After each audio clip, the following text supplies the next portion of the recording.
Salut tout le monde, j'ai fait un bain d'huile pour mes cheveux pour qu'ils soient en bonne santé, et oui, forcément, c'est pas un blanc naturel. Je dois laisser reposer 1 heure, on va attendre 1 heure ensemble, 1 heure où je vais rien faire. C'est un épisode in my head un peu spécial, parce que c'est le numéro 10, parce que au lieu de créer quelque chose de concret, de physique, une œuvre, on va créer une expérience, et on va voir ce qui se passe dans ma tête. J'aurai mon micro pour vous documenter ce qui se passe. Quelle heure il est là ? Il est 13h33, disons que à 13h35 je parte.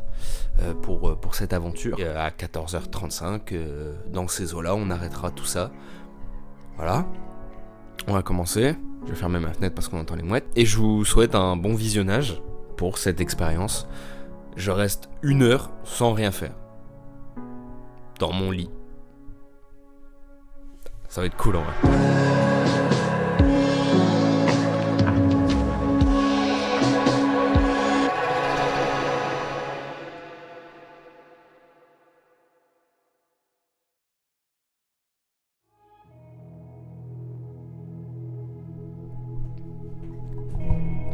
Ça y est, c'est officiel.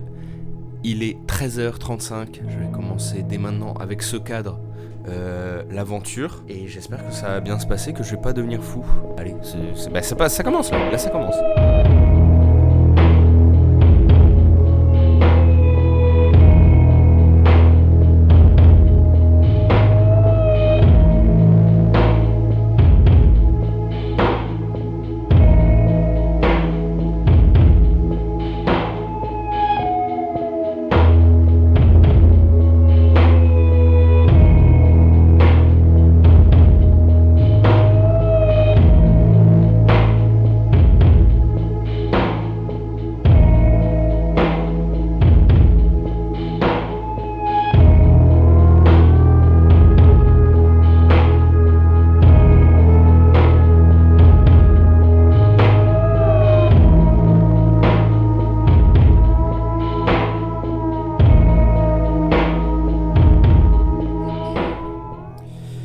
Dans cette vidéo, il y aura mes témoignages sur les moments que j'ai filmés pendant le tournage, ainsi que ceux que je vais enregistrer maintenant, quelques jours après l'expérience, en essayant de poser des mots plus précis sur ce que j'ai ressenti pendant cette heure. Il y aura des redites, je le sais, mais je veux les garder. Ça montre l'effet que j'ai ressenti à chaud, auquel j'ajoute ensuite mon ressenti à tête reposée. Ici, le but est d'être le plus précis et de vous faire rentrer dans ma tête.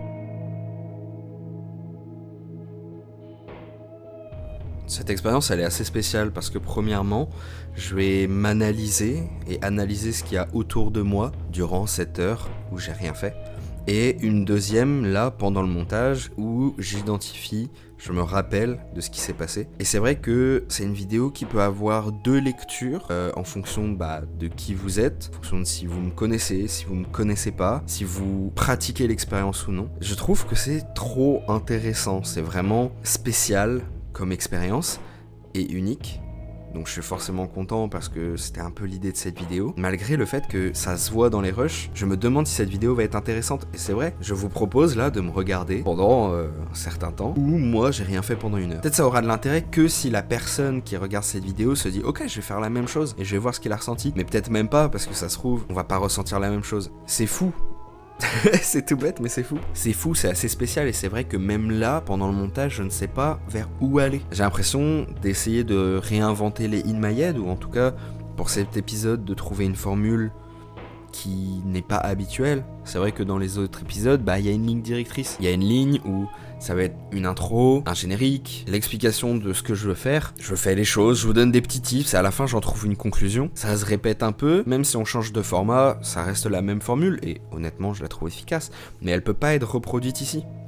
C'est impossible. Je vous donne pas un résultat réellement final avec une œuvre. Là, pour le coup, je vous demande encore plus que d'habitude de faire l'expérience, de rentrer en connexion avec vous. Parce que l'épisode, finalement, il parle de ça. Cet épisode-là, il parle d'être dans la tête de quelqu'un et de quelqu'un qui essaye d'expliquer ce qui se passe dans sa tête. Mais je pense qu'il y a vraiment quelque chose à en tirer du fait de rester, à observer autour de soi et de petit à petit se plonger à l'intérieur de son corps. Là, c'est ce qui s'est passé. Je parlais d'abord dans ma tête, disant « Ah, là je suis en train de faire ça ».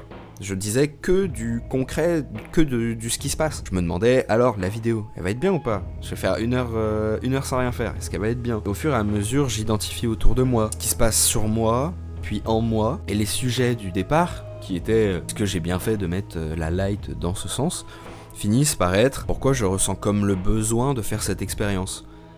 Et là, les questions deviennent beaucoup plus intéressantes.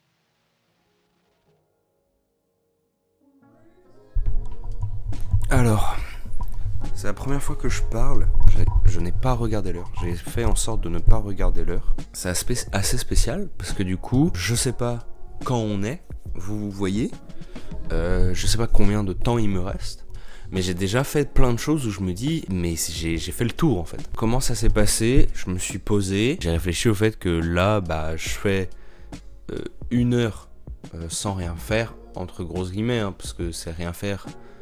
En vrai, ton cerveau il charbonne. Je me suis posé et là j'ai commencé à penser à plein de choses après avoir pensé juste au fait de faire cette vidéo. Plein de choses ultra confuses où des fois je partais sur un sujet et d'un coup il y avait une musique dans ma tête qui commençait, donc je faisais la rythmique avec mes mains. Et ça n'avait ni queue ni tête, si on peut dire. J'ai commencé à observer ce qu'il y avait dans mon appart, commencer à tilter sur des petites choses, le fait que le poster se décolle, que la bande LED est en train de tomber. Voilà, et du coup, des fois, ton cerveau, il va faire que tu penses à d'autres choses. Ça va se déplacer, et tu t'en souviens comme pas, mais tu sais que t'y as pensé. Laisse ton cerveau vaquer tout seul.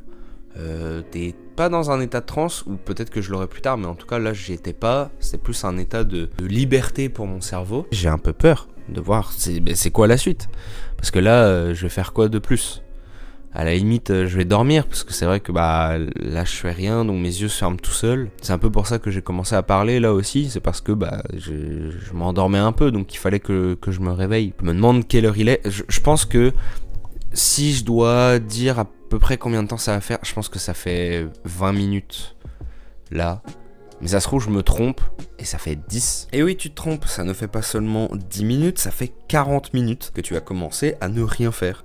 Bravo à toi, et tu découvres que le temps, c'est vachement subjectif. Et oui, du coup, pour faire cette vidéo, je me suis intéressé à ça. Je lis des trucs, j'écoute des trucs sur le temps, et forcément, ce qui s'en rapproche le plus, c'est ce qu'on appelle la loi de Fraisse, la loi de Paul Fraisse, qui considère que la perception du temps, c'est subjectif. Au final, c'est logique, on s'en rend compte quand on fait des choses qui nous plaisent et que t'as l'impression que le temps il est passé super vite, alors que quand tu fais la vaisselle, le temps il est long. Une heure, en fait c'est pas vraiment une heure. C'est aussi quelque chose que tu vas toi-même gérer en fonction de ce que tu préfères. Des fois tu vas te dire ok je vais faire une heure de ça, et au final tu passes plus de temps parce que t'as pas forcément envie de passer d'autres temps sur telle chose ou telle chose. Et c'est très très intéressant, très bizarre de se rendre compte que le temps est aussi quelque chose un peu qu'on a rendu humain. Le temps évidemment s'écoule, le temps se passe, mais on l'a rendu à une échelle qui pour nous est compréhensible. C'est des choses qu'on a créées nous pour se repérer, et le fait de ne plus avoir de repères fait qu'on est un peu perdu dans tout ça. C'est trop intéressant de s'en rendre compte.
Je pose ça là en vif.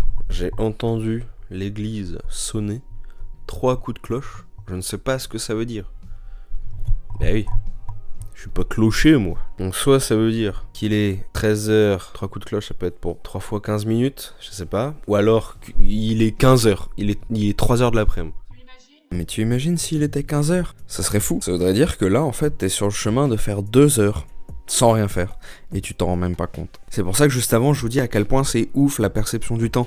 C'est que là, en fait, je n'ai pas fait 1 heure sans rien faire, j'ai fait 2 heures sans rien faire. Et pourtant, là, je me suis dit, ouais, ça fait peut-être 30 minutes que j'ai commencé. Et ça me gênait pas. Je m'en rends pas compte, mais je pense que mon corps s'en est bien rendu compte. Parce que dans les rushs qui suivent, je suis beaucoup plus actif et un peu plus impatient. Notamment par rapport au changement de cadre.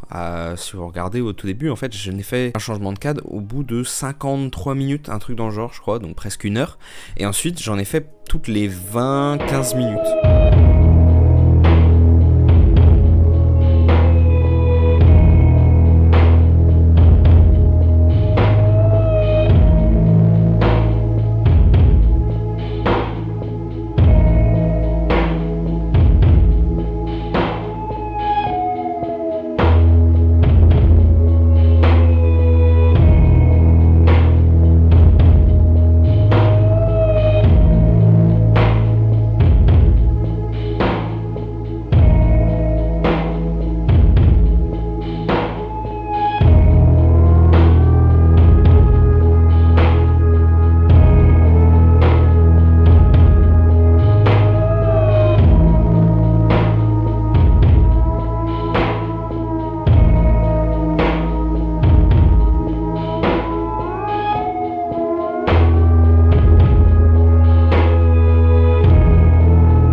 Je ne sais toujours pas quelle heure il est. Je me suis dit que si il était 14 moins le quart, les cloches devraient pas tarder à ressonner pour 14h pile.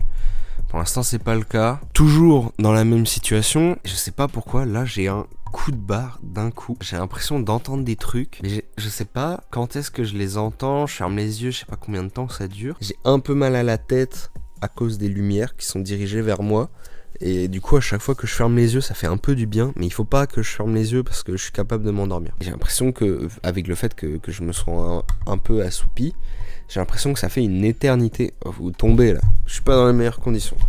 Hop. Et je vous regarde comme si je voulais que vous me dessiniez comme une de vos françaises. Il y a un bruit constant. C'est aussi ça, c'est que tu te rends compte de bruit qu'il y a régulièrement. Et là, j'entends la prise qui est ici. J'entends l'électricité dedans. J'ai l'impression que ça fait une éternité que j'ai arrêté le dernier rush.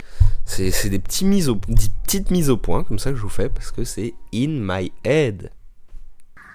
En fait, ça me fait penser à des gens qui l'ont déjà fait. Je vous en parle maintenant. Je suis pas ton chien, mais tu m'as l'air vachement intelligent, donc je obéis. Effectivement, je suis pas le seul à avoir testé d'être AFK IRL. Premièrement, tout le monde connaît les statues humaines. Spectacle de rue où quelqu'un s'immobilise pendant plusieurs heures, la plupart du temps peint d'une couleur métallique. Dans le monde de l'art, l'artiste Marina Abramovic, connue pour ses nombreuses performances, notamment Rythme Zéro, performance de 1974 témoignant de la cruauté de l'homme, où pendant 6 heures, Marina fut immobile, jouait d'un public prêt à dépasser toutes les limites. Ils avaient à leur disposition plusieurs objets, plumes, nourriture ou parfums, mais surtout des armes. Elle fut victime d'agressions sexuelles, de coupures au cou et aux membres, et surtout victime de l'homme, avec un tout petit H comme leur toute petite bite. De manière plus fantaisiste et moins horrible, dans le monde de l'art, on retrouve Abraham, point cheval, qui s'enferme dans plein de trucs. Rocher, ours, bouteille. Puis un peu plus niche, sur internet on peut retrouver Sitting and Smiling, une chaîne concept tenue par Benjamin Bennett, où celui-ci reste assis pendant 4 heures en souriant à la caméra, depuis maintenant 11 ans. Durant ces 11 ans, on a pu assister à un cambriolage en direct dans l'épisode 5, dans le 52e il surine dessus, et enfin dans le 238 et 257, il éclate plusieurs fois en sanglots. Et pour terminer sur ces quelques exemples, Maggie Bonne, ancienne créatrice de contenu sur YouTube, faisant rien pendant à peu près 1 minute de vidéo, à part sourire à la caméra. Elle dut arrêter car un barge du nom de Frank s'est dit que c'était une bonne idée de simuler un harceleur en créant des vidéos trouvables improbable sur le site www.magibone.com. On le voit fantasmer sur elle dans des vidéos cryptiques et terrorisantes. En réalité, il s'agirait d'une expérience de Joachim Danung. Vous voulez voir combien il aurait de vues sur son site grâce à la popularité de quelqu'un d'autre. Au final, ça a terrorisé Magibone qui a stoppé net son ascension sur YouTube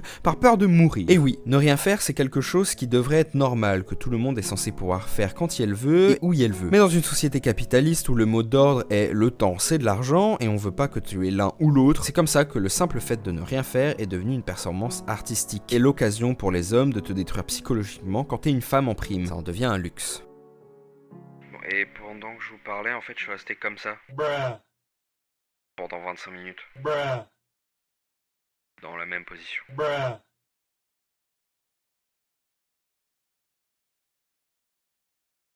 Je commence là à en avoir pas marre, pas du tout, mais à me dire mais comment faire.